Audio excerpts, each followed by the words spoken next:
La Tanzanie a collecté des recettes fiscales records d'une valeur de 5 millions de dollars américains auprès d'entreprises technologiques mondiales. Les fonds collectés entre juillet 2023 et mars 2024 font suite à la mise en œuvre de la taxe sur les services numériques en juillet 2023, selon les autorités tanzaniennes. Toutefois, les analystes estiment que les recettes collectées sont inférieures aux prévisions.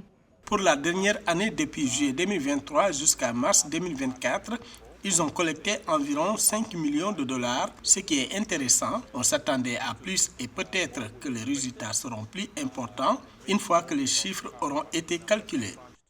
La taxe sur les services numériques s'inscrit dans le cadre des efforts déployés par le gouvernement pour développer l'économie numérique, augmenter les recettes publiques et garantir l'équité. Le Kenya, quant à lui, prévoit des mesures similaires à celles de la Tanzanie, ainsi qu'une augmentation des tarifs des services mobiles. Le Nigeria pourrait également réintroduire des taxes sur les services de télécommunication alors qu'il tente d'obtenir un prêt de 750 millions de dollars de la Banque mondiale, selon des experts. Il y a tellement d'autres choses sur la table maintenant que nous avons supprimé le sujet des taxes que nous pouvons discuter avec ces multinationales. Elles peuvent revenir et investir dans nos talents, investir dans des compétences permettant le commerce, ce qui facilitera ensuite le commerce et rendra même cette conversation sur l'économie numérique prospère pour notre peuple.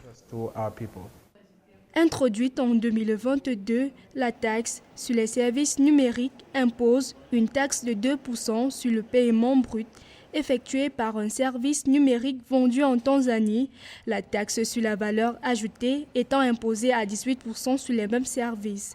Selon un rapport des Nations Unies, les paiements numériques en Tanzanie pourraient augmenter les recettes fiscales de près de 500 millions de dollars par an et favoriser la modernisation de l'économie.